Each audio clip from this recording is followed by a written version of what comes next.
நான் பாஜகவுடைய கூட்டணி கட்சி, அகில இந்திய அளவிலே பாஜக தான் தலைமை கட்சி.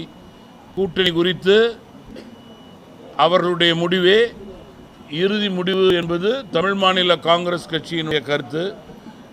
இருப்பினும் நாட்டினுடைய ஒற்றுமை, ஒருமைப்பாடு, பொருளாதார வளர்ச்சி, பாதுகாப்பு இதனை கருதி தேசபக்தியுடைய கட்சிகள் எல்லாம் மத்தியிலே பாஜக தலைமையிலான என்டிஏ கூட்டணியிலே சேர வேண்டும் என்பதுதான் தமாகவினுடைய தொடர் விருப்பம்.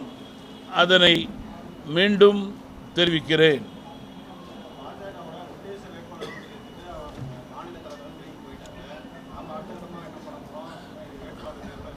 அகில இந்திய கட்சிகளுக்கு என்று ஒரு கோட்பாடு இருக்கிறது. அந்த கோட்பாடுகளை அவர்கள் முறையே கடைபிடிக்கிறார்கள் என்று நம்புகிறேன்.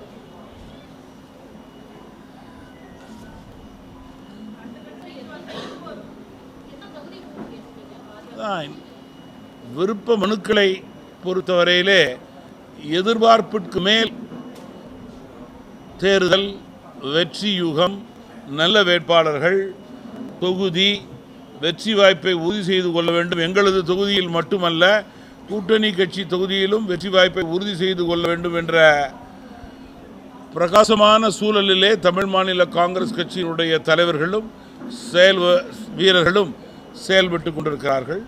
அதன் அடிப்படையிலே நாளைய தினம் கொடுத்த மனுக்களை எல்லாம் பரிசீலனை செய்து அதற்கேற்றவாறு முறைப்படுத்தி வரிசைப்படுத்தி எந்தெந்த தொகுதி வெற்றி வாய்ப்பு, எந்தெந்த வேட்பாளர்கள், அவருடைய செல்வாக்கு, இதையெல்லாம் பற்றி ஆலோசனை செய்த பிறகே முடிவுகள் எடுக்கப்படும்.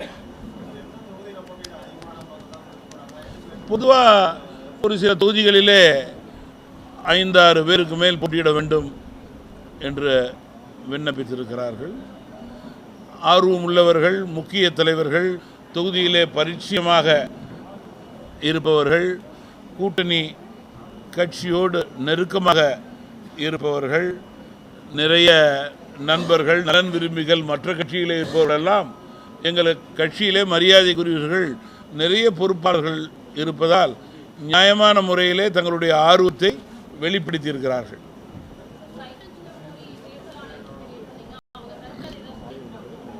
நீங்கள் சைக்கிள் சின்னம் நான் ஏற்கனவே சொன்னது போல எங்களுடைய விருப்பமான சின்னம். அந்த சின்னத்திலே போட்டியிட்டு வெற்றியை உறுதி செய்து கொள்ள வேண்டும் என்பது எங்களுடைய தலைவர்கள், தொண்டர்களுடைய மிக முக்கிய கருத்து இந்த தேர்தலிலே. அதன் அடிப்படையிலே தேர்தல் ஆணையத்தினுடைய கோட்பாடுகளுக்கு ஏற்றவாறு தேர்தல் ஆணைய பணிகளை முறையே சரியே எங்களுடைய வழக்கறிஞர்கள் செய்து கொண்டிருக்கிறார்கள்.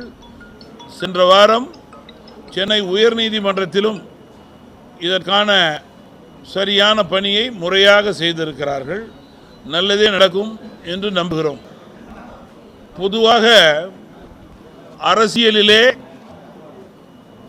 பொறுப்பில் உள்ளவர்கள் பொறுப்பற்ற முறையிலே பேசக்கூடாது.